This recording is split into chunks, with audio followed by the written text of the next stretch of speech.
Well, welcome. I tell you, it's been a while since I've actually done any of the videos, so we've been really busy around the district. We are standing here in the new Education Service Center. It's a complete remodel at 202 West Broadway. It's the original, what we used to call the Best Center. We now call it the Education Service Center. We've renamed it.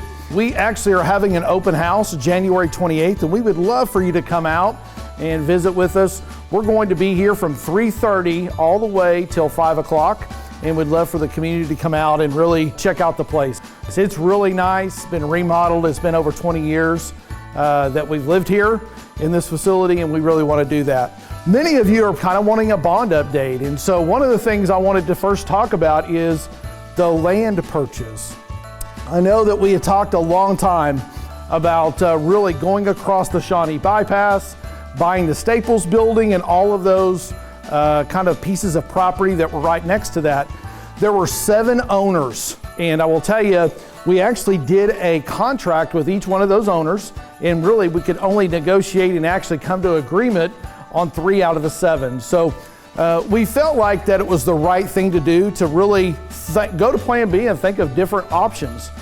So I was able to really talk with the president actually over at Bacone College, and we are going to purchase 21 acres right west of the high school. So if those of you that know a little bit about the campus and how it's kind of laid out, it's up on the hill, and so it's a perfect spot. We'll be taking away the baseball and softball field and some of the houses all the way back to the rodeo arena that's in the back. We'll actually get 2 barns, and so we're excited about that property, and we know that it will be a perfect place because it's right adjacent to our high school campus.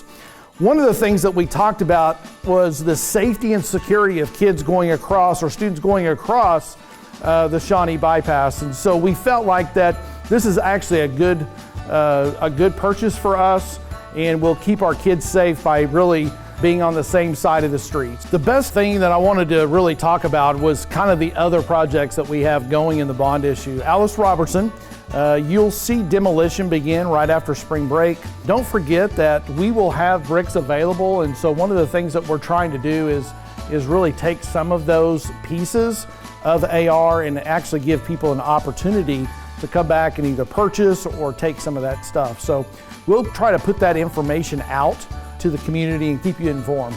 The next project is Tony Goetz, and Tony Goetz is one of those projects that really I'm very excited about. The gym and the safe room will stay, and we're adding 18 brand new classrooms, front office, new library. It's going to be a beautiful facility. Our board actually saw the final design development process and really what it's going to look like, and so very excited about that. You'll see that happen really right when school's out. So in June, you'll have a lot of projects kind of going. We'll have Alice Robertson, we'll have Tony Goetz, and then we'll actually have the high school project going as well.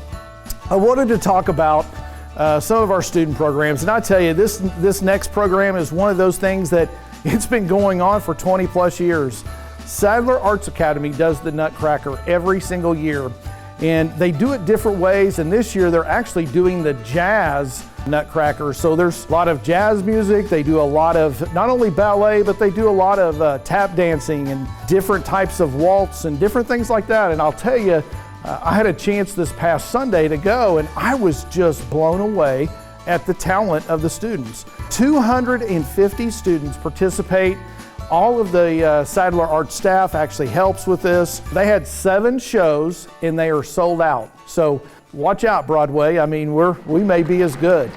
But very, very proud of them, and great job, Sadler Arts and those students.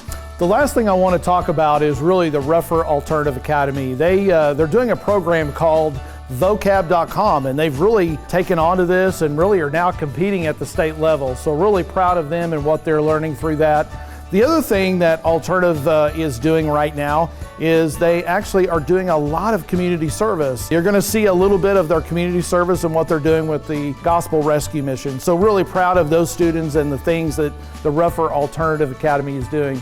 Well, I want to kind of close and just say that I'll be back next year, and I really want to wish everybody a happy holiday. I know that this is the time of year that we spend a lot of time with our families, And what I would ask you to do is make sure, especially if you've got young kids, read stories, read books to them while we're out, because I'll tell you, missing 2 weeks of school, I mean, it's important for them to really stay engaged and stay connected to some type of reading and reading comprehension. So want to encourage that, and I will see you in the year 2020. Thank you and have a great day.